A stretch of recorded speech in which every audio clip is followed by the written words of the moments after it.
Wow, welcome to the May monthly astrology. It's full on, it's intense, it's incredible, it's liberating, life transforming, and spiritually, whoa, mind blowing. And that's because we got Jupiter, the planet of good fortune, new horizons, and all things fabulous going into Pisces. And actually, Jupiter loves to be in Pisces. Also, we have Mercury retrograde, prepared to talk about the past. Venus goes into Gemini. There's a new moon in Taurus, and much, much more. Here's your monthly astrology.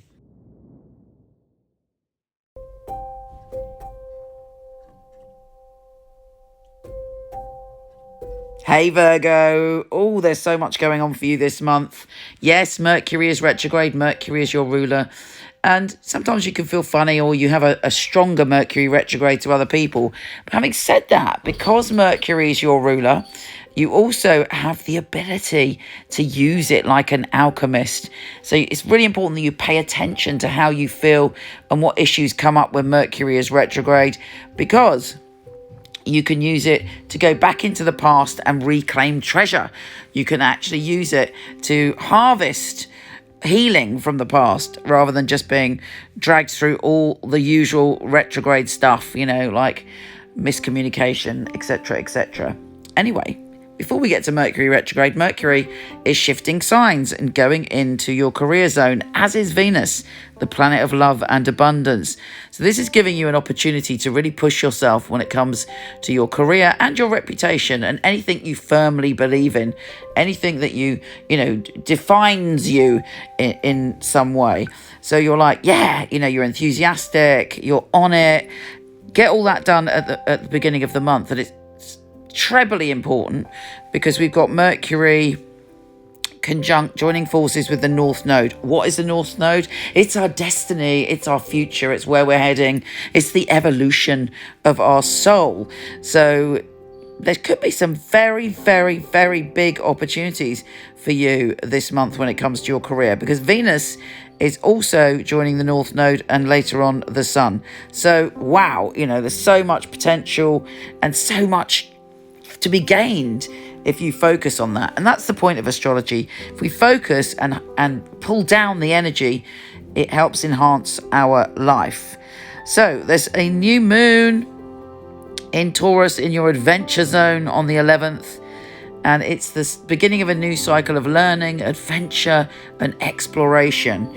Has there been something, apart from the pandemic, if you felt held back, is there any behaviours within yourself that's stopping you learning and adventuring and breaking free?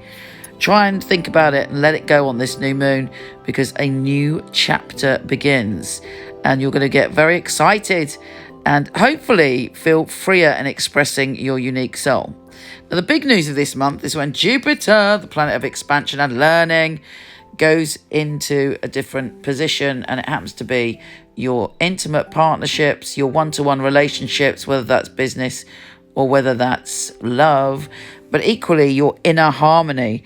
And it's a lovely vibe, and it's coming in, giving us a taste of what we're going to experience next year. So it's super exciting and packed with potential. Mercury goes into retro shadow on the 15th. It doesn't fully kick in, but that's the time when you want to start sort of looking at things and double checking things and being a bit cautious. Also, the Sun goes into your career zone on May the 20th. So this whole month is great for your career, basically. Now, Saturn is going retrograde and asking you to look at how you care for yourself, your day-to-day patterns and routines, and your responsibility around those things to look after yourself, while equally not giving yourself a hard time, which is a Virgo trait, to be perfect and be a perfectionist and to sort of everything you do criticize. It's important that you go forward and you trust and you love yourself and you just shake up your routines and commit to your own health and well-being. We have a full super moon that for you is and it's a total lunar eclipse as well. So what is a lunar eclipse? Things are not revealed straight away. It's kind of building, and it's connected to your home and family and nurturing and looking after yourself. But it has got a few tricky aspects. So it's quite an emotional moon. best thing to do is really look after yourself on that day. Mercury goes fully retrograde around May the 29th, depending on where you are in the world. And also it's conjunct Venus, the planet of love. So there may be conversations with ex-lovers or people from the past that end up being super important. But, you know what they say, maybe the past is the past for a reason. So if someone gets in touch, think about whether you want to go down that road. Finally, is the Sun is joining forces with the North Node in your career. You're super confident when it comes to your career, and that's half the job done. Take care, gorgeous, and I'll speak to you soon.